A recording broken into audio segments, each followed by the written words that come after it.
Hey everyone, welcome back to the EvolvedJeepin channel. For those who are new to my channel, my name is Dan and this is my 2019 Jeep Wrangler Rubicon. For those who have not seen one of my videos in the past, basically what I do is I install new parts on this Jeep and other Jeeps to record the process so that I can show you guys the steps it takes to install those, letting you guys know of any issues I may have ran into and how I solved them. And then at the end, I usually give you guys my overall thoughts and opinions of those products once I've completed the installation and tested the products out. Today, we are actually going to be working on the interior of the Jeep. What we're going to be doing is replacing our factory rear view mirror with a digital rear view dash cam system. The system that we'll be installing today is the Wolfbox G840S Rearview Dashcam system. This system goes for about $129.99. As usual, I'll put a link below if you want to go check it out for yourself. This is not the top of the line system that Wolfbox offers, but for me, it is the most reasonably priced system that I think will solve the issue that I'm trying to solve today and work for my intended purpose. Basically what this system is it's a digital screen that works with a rear view mounted camera to capture the image behind the Jeep and then project it onto this screen. There are two ways that you can mount this screen. The first one is a simple approach where you take the screen and slide it over top of the factory mirror, and then using those hooks and some elastic bands, you would secure it in place on the back. The second way, you actually purchase a bracket to go on the back of the screen, and then you replace the mirror altogether. On today's video, we're going to be replacing the mirror altogether because I am not a fan of the add-on look. I would rather replace the mirror and make it look like something that was supposed to come like that from the factory. I am hoping that this digital system that I'm going to be installing today is going to improve the visibility that I have behind the Jeep while driving. This system also does have a lot of added features, and of course I'll go into the details of what it offers at the end of this video after I've installed this and tested this system out a bit. At this point, we're almost ready to get into the installation of this, but before we get into that, I really wanted to give you guys a run through of what comes with this kit. When you purchase this system, this is everything that comes in the kit. The first main thing we're going to talk about is the screen. This is a 12-inch screen, so it's definitely a lot bigger than our rear view mirror, so it's definitely going to improve our visibility. The screen also has the ability for dual images, so it has the ability to put one image on this side and then the other image on that side. The screen also has a front view camera in it, and from what I've read, this has the ability to capture 4K images at the front of your vehicle. The next part you have is the rear view camera. From what I read, this is supposed to be able to capture a 1080p image. And as you can see, there's definitely enough cord to run it from the front of the vehicle to the back. The system also has a GPS antenna. I believe this is because the system has a bunch of GPS related features. As this system is designed to just be the simple mounting, it comes with the elastic bands to secure it in place. But with that, it also has a temporary power solution that just simply plugs into your main cigarette, well, I guess they're not called cigarette lighters, but your power port. It does have USB if you want to use that for added features, but basically this is just designed as a temporary solution. You still would run the cord in through your panels and then come out where the power supply is. We're not going to be using this. We're going to be actually hardwiring it, and I'll show you the kit that I had to purchase extra to do that. The kit also comes with some added things like some plugs or some attachment here's for holding cables, and then a pry tool for removing panels, which is great that it came with that. As mentioned, our plan here is to actually replace the mirror altogether instead of just placing the screen on top of the mirror. But to do this, there's actually a few extra accessories that you had to purchase. The first one was the back bracket. So we purchased this here. It is basically designed to go on the back of the screen, and then it has a mounting point for a universal swivel. And then the next part we had to buy was the universal swivel or ball joint that is used on the back of most rear view mirrors. This actually came in a kit which has a bunch of different options and sleeves. So depending on the ball joint, you can really find what you need. So the next accessory you had to purchase was actually an accessory from Wolfbox themselves. What we had to purchase was the hardwire kit. It is basically designed to give you the ability to hardwire your digital rear view dash cam mirror directly into your Jeep. What this kit comes with is everything you need. It has fuse box, adapters and tap-ins, it has wires, it has power sources, it has everything you need. So at this point, guys, we are ready to get into the installation process. The first step we're gonna have to do is remove some panels and the mirror. So to do that, the first thing we're gonna do is go to the A-pillars here, and we're gonna pop off the covers on the top and bottom of the handles, remove the 210 bolts, and then pop these off. We're gonna do that on this side and the other side. After that's off, then we can simply just pull off this panel here. And then we'll get into the mirror, where I believe what we're gonna do is we're gonna pop off the back panel here, pop off the mirror, we're gonna unplug the wire that goes into it, and then we should be able to pull that off.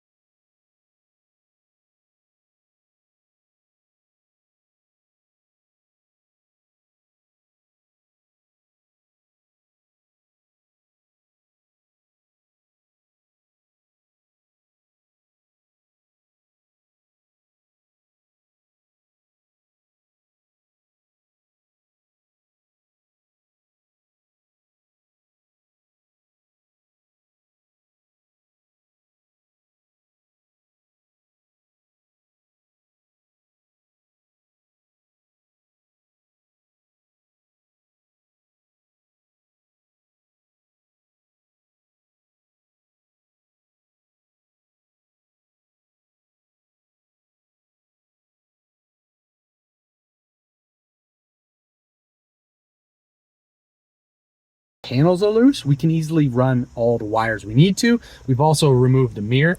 One little thing I want to note about the mirror is it was a bit of a pain to get the plug on the end of the mirror through the hole right here. Basically what I end up doing is I end up trimming some of the plastic pieces off the side. I know that might lead to a bit difficulty setting it if I ever put this back on, but it worked. It got it through the hole. I think if you don't want to do that, then the only other solution would be to buy a new one of these and pull off the whole assembly and then replace it.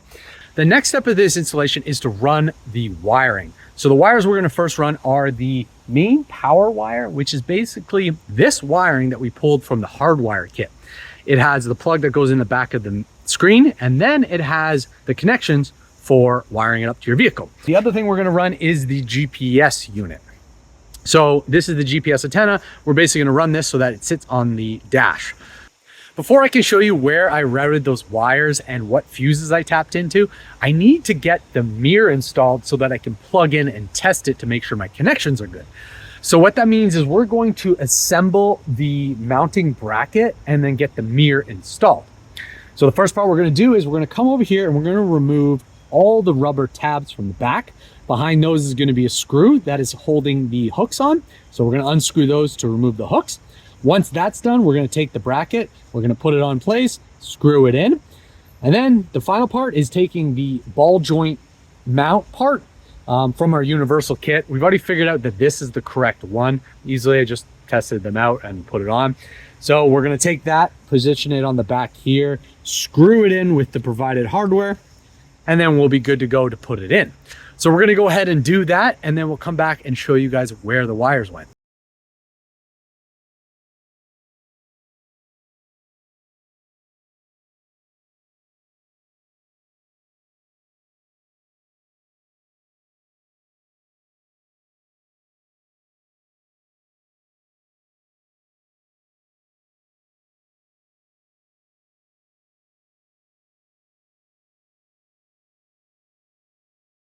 So I ran into my first issue with one of the accessory parts, and that is this back plate. Basically what happened here is, as you can see on the back of the mirror, these are little inset places. Well, the back plate actually had inset parts that could slide in, but unfortunately they did not line up correctly. It was just a little bit too wide. It's like this whole plate is meant for different mounting points. So what we had to do is we actually had to cut the mounts back a bit and then drill our own holes on the side. So hopefully that's gonna work now. We're just gonna have to give it a shot. I'm thinking I might need longer screws, but I think it will still hold on so I can finish this install and go pick up those screws. So let's go ahead and finish putting this back together, and hopefully we don't run into any more issues.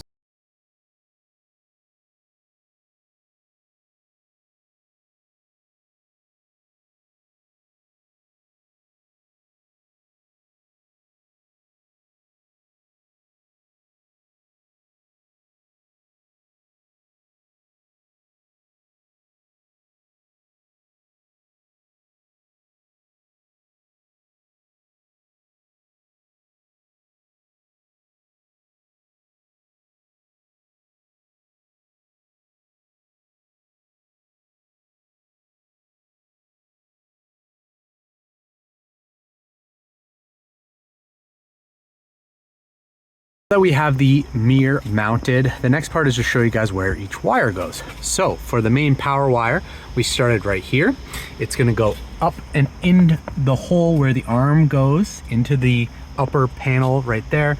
It's then gonna go across the panel all the way across here, down the A pillar. Then we're gonna go down the side of the dash, and then it comes under and goes up and through a hole way up there.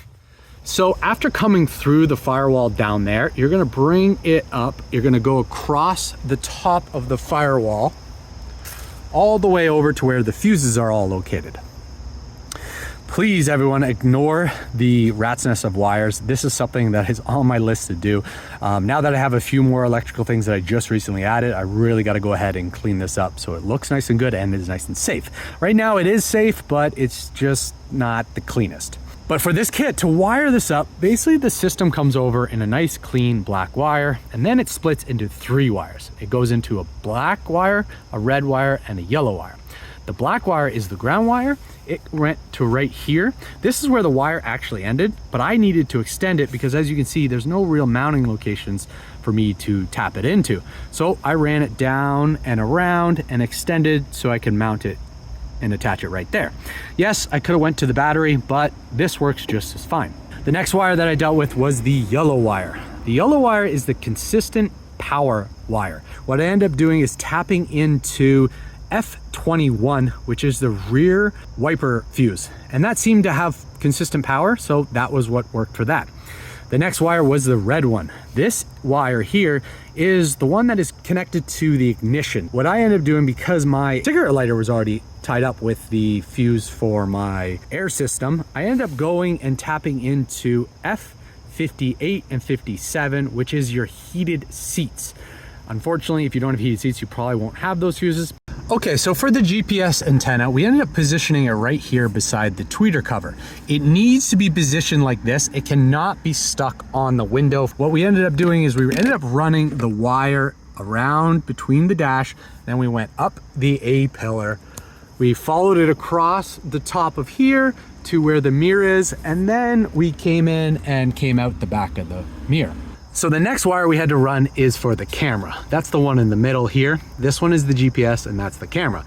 The camera was pretty simple to do because all we had to do was run the wire to the back and it worked. There is a little red wire that you would use to tap into your reverse lights, and that would engage the camera if you were using this for a reverse camera, but because we already have a camera in here, we didn't need to connect that. So for the wire, basically we started here, plugged it in, went in behind the arm, up into the arm, across the top in the plastic. Then we came down and we ran the cord all the way across here, then across here. Then when you got to this point, you actually had 2 options. I could have ran the cord down through this pillar and then come down and go into the tire and come out. I might do that in the future, but I didn't do it this time. There's definitely enough cord to do that, but what I ended up doing was I ended up mounting it up inside the vehicle. So I ran the cord across my Sky One Touch bracket, then I came in here, I ran it into here, and then I actually slid all of the excess wire up and into the hardtop, and then came out with the camera, and then we mounted the camera right here. Okay, so at this point, what we need to do is go ahead and put all the panels back in, and then we can fire up the system and see what our first initial thoughts are of it.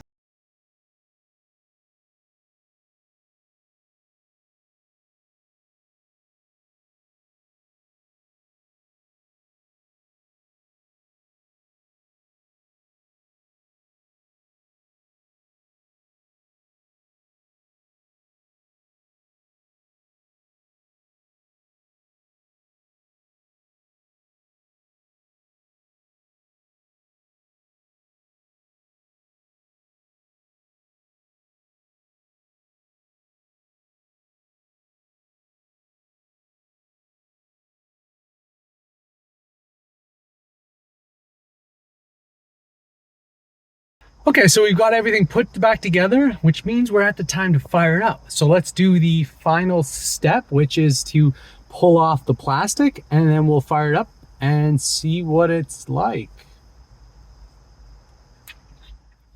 Okay, so we're gonna boot this unit up for the first time.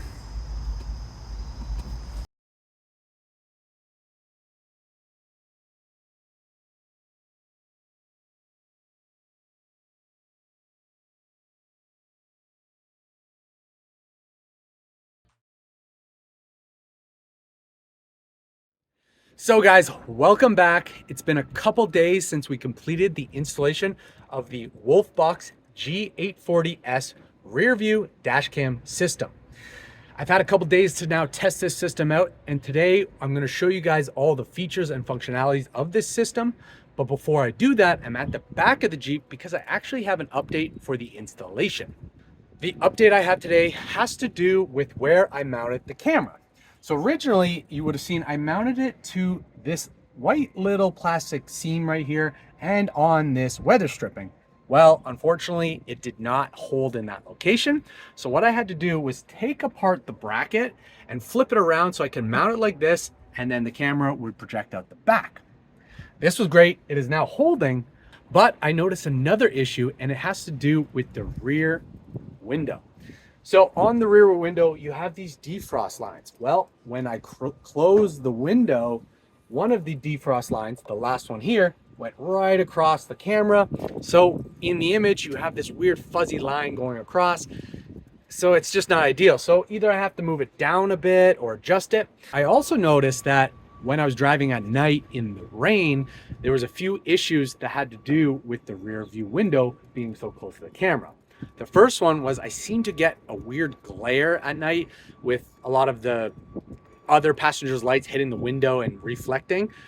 So that was not a little bit distracting. And then I also noticed that when it's raining, the dripping that runs down the window affected the image as well. So my thoughts are, instead of mounting it here inside the cab behind the window, to avoid those issues that I mentioned, I'm going to actually move it outside and mount it on the top of my third brake light right here. I think this is going to be a better solution for a couple reasons. Not only is it going to avoid the issues with the window, but if I ever do decide to get one of those storage units that mount to the spare tire and you put on top to store stuff, the camera isn't going to be blocked and you're still going to have visibility.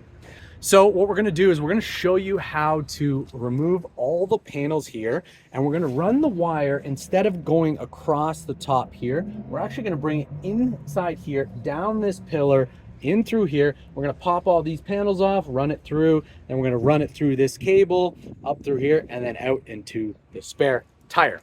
So let's go ahead and get that done, and then we can go and show you guys all the features and functionalities that this system has to offer.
So once it's fired up, it's going to fire up to whatever camera was last being viewed. So in this case, it was the rear view camera, so that's what came up.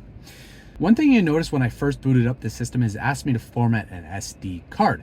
I originally thought I did not have an SD card, but that was not true. It did come with one, and it was actually already in the mirror itself. So what I did was last time I booted up, I formatted it, and that gave me access to recording. At the top corner, you can see it's actually recording, and it does this for a minute. Basically what this says is it records for a minute and then it re-records over that. This is your dash cam feature. It is the idea that it's recording forward and backwards, and it's capturing what's happening.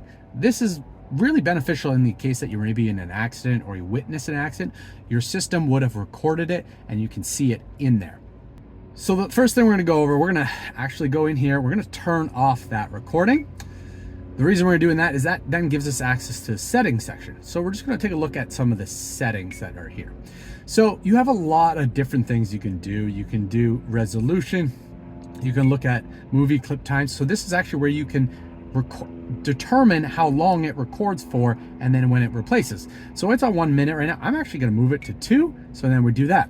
Then it has the reverse lines, if you're doing the reverse lines. It also has the ability to flip the mirror from side to side or up and down or upside down. So in this case, when I took the mount from mounting it inside and then putting it outside, I actually had to flip the image upside down because of the way that I changed the positioning of the camera, went from up here to like this.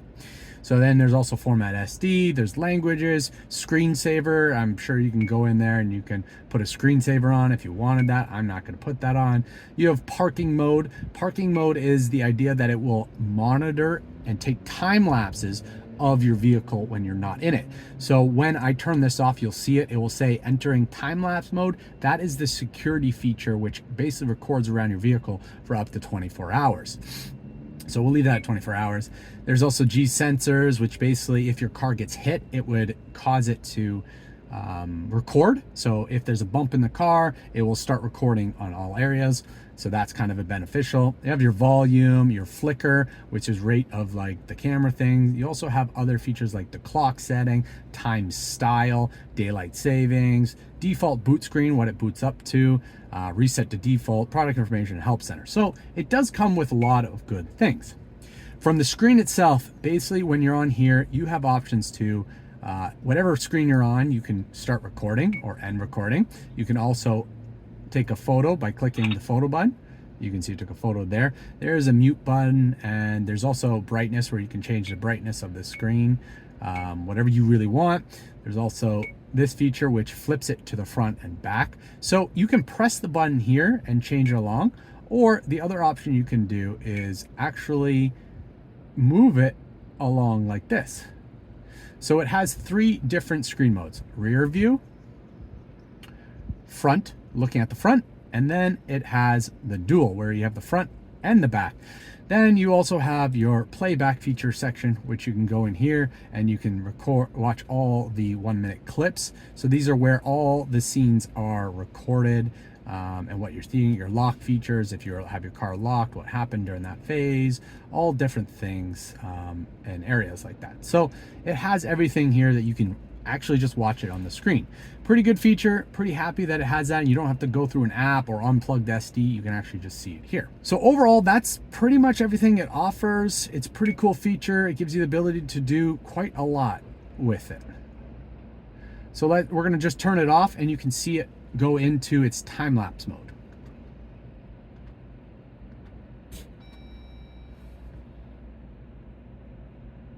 So you can see entering time-lapse, that's turning it into the parking sensor mode where it records what's happening around your vehicle. So I have one more feature I wanted to show you guys, and it's something that I wasn't expecting until I discovered it. Basically on the bottom of the mirror, there's a power button that turns the screen on and off. And when you turn it off, the mirror is still somewhat of a functional mirror. It still has somewhat of a reflectable surface that you can see into the back area of your Jeep. This is great because in the case that maybe the mirror stops working for some power features or something, you have the ability to still have a functional rear view mirror that you can see stuff in the back. Also for myself, one thing I like using a rear view mirror for is actually not for looking out the back of the Jeep. It's actually for looking in the back seat when you're having a conversation with someone, or in the back trunk area where I have the dog and I can see what he's doing if he's sitting up and looking around. So I'm glad that this mirror still has somewhat of a reflectable surface when it's off, and it's great that when you turn it on, you have your image back and you can go. So very glad that that feature exists. So I have one more thing I wanted to show you guys in terms of functionality, and it wasn't displaying in my previous part where I was going through because I didn't have the GPS plug all the way in. Now that the plug is in, you can see there's a compass right here with the speed on it. So the compass is basically pointing you and telling you which direction you're going. So I'm facing west right now. If I was facing north, it would say north. And then it has a speed that tells you what speed you're going when you're moving. The speed is cool. It does have some added features, like you can engage a setting where if you want to have it going off if you're speeding or a certain miles, it will do that. But I tried that and I wasn't even speeding, and it was just a constant alarm.